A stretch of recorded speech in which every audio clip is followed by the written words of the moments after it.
E fala pessoas, tudo de bom com vocês? Espero de coração que sim.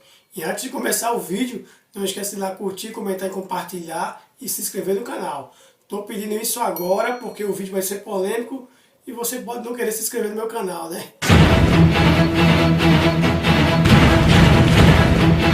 Porque galera, eu tô vendo um monte de pessoas, aliás, um monte de canal aí dizendo que esse episódio de The Last foi o melhor episódio de série que eles já viram na vida.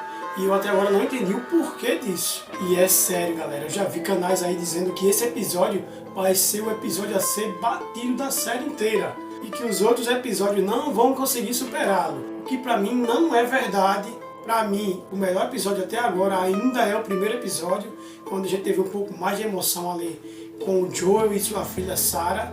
E esse episódio não chegou nem perto do que foi o primeiro episódio, na minha opinião. Mas olha só galera, eu só vou entender essa galera aí querendo fazer mídia pra galerinha, né, pra turminha, se os inscritos do canal deles, na sua maioria, fazem parte dessa minoria. E olha só, quando eu digo minoria, pessoal, eu não estou querendo dizer isso no modo pejorativo, longe de mim.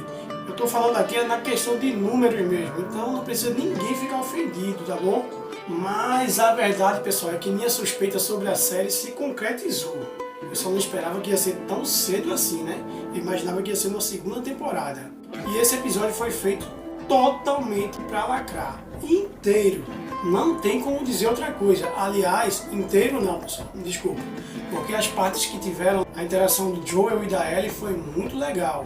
E antes que comece o mimimi, galera, eu sei que é uma série para adultos e assiste quem quer. Eu até recomendo que quem não gosta de assistir esse tipo de abordagem também pode acelerar aí ou não assistir esse episódio, porque ele não vai mudar tanta coisa aí na história da série. Não vai afetar tanto se você perdê-lo. Então, se você não gosta desse tipo de abordagem, pula esse episódio e não assiste, ou acelera nas partes que você não quer ver. E fala sério galera, a menos que você curta de ver dois barbudos se pegando e se beijando por mais de 1 hora no episódio, eu não recomendo que você assista esse episódio. Mas se você não tem problema nenhum com isso, ou até mesmo curte ver esse tipo de pegação, então parabéns, o episódio é todo seu. O episódio até que começa bem, com a Ellie e o Joel ali tendo um diálogo bem interessante. E a Ellie se mostrando muito inteligente e batendo logo a real pro Joel, dizendo pra ele que não foi culpa dela a Tess ter morrido, porque foram eles que aceitaram a missão. E eles não foram forçados ou nem nada do tipo. E é nesse diálogo que a gente vê como a Ellie é diferente das outras garotas da idade dela, né? E o quanto ela lembra ao Joel a personalidade da sua filha Sarah. Quando o Joel faz aquele monte de pedra, eu não sei qual foi o significado que a série quis passar, mas lembra muito aquelas homenagens que alguns povos faziam quando perdia alguém. E perto do local da morte, ou em algum lugar próximo ao local da morte, é levantado um totem de pedras, né? E isso era um costume de muitos povos indígenas e também de outros povos. E até mesmo na Bíblia a gente vê alguns relatos muito parecidos com esse tipo de prática histórica que foi mostrado aí na série. Outra coisa bem legal que aconteceu nesse episódio foi ver o deslumbre da Ellie ali fora dos muros, né? Vendo coisas que ela só tinha ouvido falar na escola, ou ter visto algumas imagens em capas de livros, né? Que algum livro provavelmente deve ter na escola, já que quando a pandemia aconteceu já foi uma civilização mais avançada, né? Que foi em 2003 que tudo começou. Então provavelmente lá na escola tem livros com imagens de avião, de carros e outras coisas, mas que ela não tinha visto ainda pessoalmente. Para você que não sabe, galera, a Ellie só tem apenas 14 anos e já nasceu já depois da pandemia, onde agora só existe no mundo anterior, né, no mundo antes da pandemia, poucas coisas intactas, ou até mesmo quase nada. E por isso ela fica deslumbrada com tudo que ela vê, né, com aqueles destroços. E o que enfatiza mais ainda isso é quando mais à frente no episódio ela entra no carro e fica deslumbrada com o carro. É por isso, jogando um negócio pra ela, é surreal acreditar que o Joel já voou nas coisas daquela, que agora é só um destroço de um avião. E a gente pode dizer que a Bella Ramsey está entregando isso muito bem. Ela realmente incorporou o personagem. O Joel chega ali num lugar que ele usa muito como ponto de abastecimento, né? É um lugar que ele guarda armas ou outra coisa que ele possa usar em outras viagens. E é ali que a gente tem um easter egg muito grande da Ellie com a máquina de fliperama. E ela conta pro Joel que conhecia uma pessoa que jogava aquele jogo muito bem. E a pessoa jogava com uma personagem chamada Milena. Engolia o seu adversário e cuspia só os ossos. E é claro que isso é um easter egg sobre o jogo Mortal Kombat. E aliás, galera, aqui nós temos dois easter eggs. E foi aí que eu liguei as minhas anteninhas de vinil. Que a pessoa que ela está se referindo aí, galera, é a Waze, que é uma personagem que apareceu numa DLC do jogo. E que nessa DLC, ela era o par romântico da Ellie. E galera, se a gente já teve tudo isso nesse episódio, imagina o que está por vir. Mas, logo depois, galera, a gente tem uma cena de muita coragem da Ellie com aquele espreitador. E como ela está sentindo raiva por tudo que está acontecendo. Logo que ela mata aquele espreitador, mas antes verificando o que é aquilo que tem nele, tentando saber o que é que tem dentro da pele dele. Aquilo ali mostra muito da personalidade da Ellie. Mostra o quanto ela é curiosa, o quanto ela quer saber o que está acontecendo e o porquê de tudo aquilo com ela não funcionar. E o Joel contando para ela como tudo começou, quando a pandemia começou, foi exatamente tudo que a gente já tinha especulado nos vídeos anteriores. E quando ele fala ali que a infecção começou provavelmente por meio da comida, ele faz uma cara bem estranha. Ele fala ali tudo ali de pão, bolo, biscoito e panquecas, que foi exatamente tudo que ele escapou de comer no dia que a pandemia começou. Outro detalhe é que ele fala ali, né, do massacre que o governo fez com aquelas pessoas, com as pessoas inocentes. E ao mesmo momento que ele está contando para ela, a série mostra pra gente flashback. E o que eu entendi ali entre linhas, o que a série quis passar é que a única coisa pior do que uma doença, do que uma pandemia, é o próprio ser humano. É engraçado a gente ver ali a Ellie a todo momento pedindo uma arma pro Joel e ele sempre negando, porque isso é uma forma de ele evitar que ela entre nesse mundo de matar pessoas, de matar outros seres, porque isso é um caminho sem volta. E do mesmo jeito que ele entrou nesse abismo, se ela entrar e não achar uma pessoa como ele achou ela, a Ellie, e está tirando ele desse abismo, ela pode entrar e não conseguir sair, da mesma forma que ele. Mas ele, graças a ela, está conseguindo sair. Mas mesmo assim chega um momento que a Ellie consegue encontrar uma arma lá na casa do Bill e esconde na bolsa dela. Aí passamos a conhecer o Bill lá em 2003, quando tudo começou. E como bom teórico da conspiração que ele estava preparado para o que der e vier. E quando a cidade começou a ser evacuada, o Bill se escondeu no seu bunker. Enquanto não havia mais ninguém na cidade, aí o bicho botou louco, viu? E largou a cidade para praticamente uma guerra, colocando armadilha por todos os lugares da cidade. Mas com isso, ele virou um cara muito solitário, né?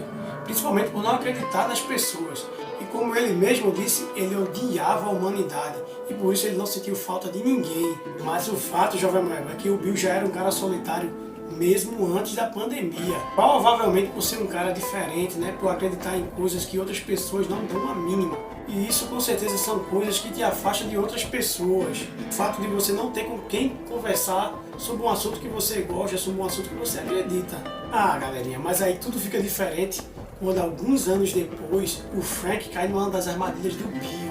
Aí começa tudo a mudar. E galera, eu vi gente de canais aí, canais de YouTube, canais grandes, dizendo que se emocionou com tudo aquilo. E parabéns, cara, você conseguiu se emocionar com isso, mas talvez você não consiga se emocionar com uma pessoa passando fome na rua, ou com uma mãe que não tem o que comer alimentando seu filho, e você não se emociona com isso. Mas com esse episódio aí você conseguiu se emocionar, parabéns. E mano, vocês vão ter que me perdoar, mas eu não consegui me emocionar vendo dois barbudos ali se beijando, viu? Se você conseguiu, tudo bem, é um direito seu, parabéns pra você. Mas a única coisa que eu consegui chegar nessa cena foi a substituição de valores familiar. E olha, nem tô querendo dizer que se fosse uma mulher ali, que o negócio ia dar certo, que a cena ia ficar melhor. Não é isso que eu quero passar. Possa ser que para alguns uma mulher ali não ia ser tão emocionante, né? Mas o que eu quero dizer, jovem mocinho, é o seguinte, que se fosse uma mulher ali com o Bill, se o Bill tivesse encontrado uma mulher, haveria outros modos de humanizar o Bill. Tipo, se fosse uma mulher, eles poderiam ter formado uma família, gerar um filho e ter dado um propósito maior para o Bill, até mesmo depois da morte do seu par. O filho seria um ponto a mais para o Bill voltar a acreditar na humanidade. Mas isso é uma visão minha, galera. Eu acho dessa forma que se o Bill tivesse casado com uma mulher, gerado um filho, teria sido muito mais humanizado do que como foi. Porque aí até em outro ponto seria legal, que o personagem não ia precisar morrer.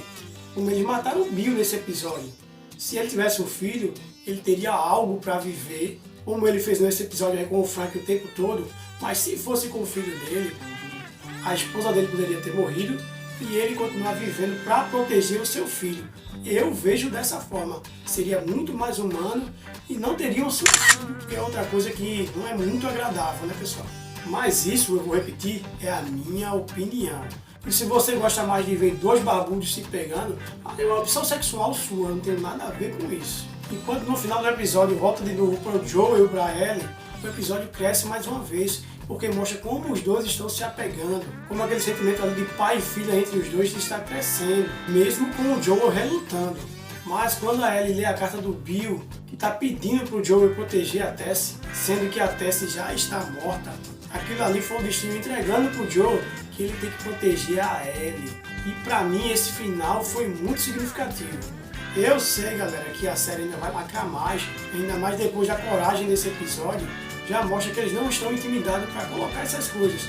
E como a gente sabe da natureza da Ellie também nos games, tudo leva a crer que eles não vão esperar para uma segunda temporada para começar a colocar essas coisas. O que me desagrada bastante, pessoal.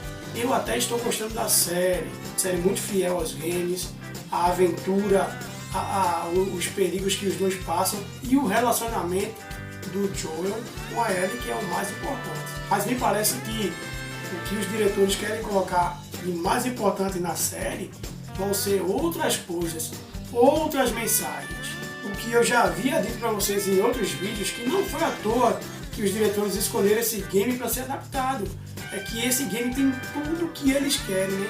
Tudo ali na essência do game é a essência que eles querem colocar na série para ter a desculpa de dizer não, mas a gente está tirando dos games, a gente está sendo fiel aos games. Se ao final da série o que for lembrado for esse tipo de relacionamento, forem essas coisas, e não o relacionamento do Joel com a Ellie, então a série vai falhar feio.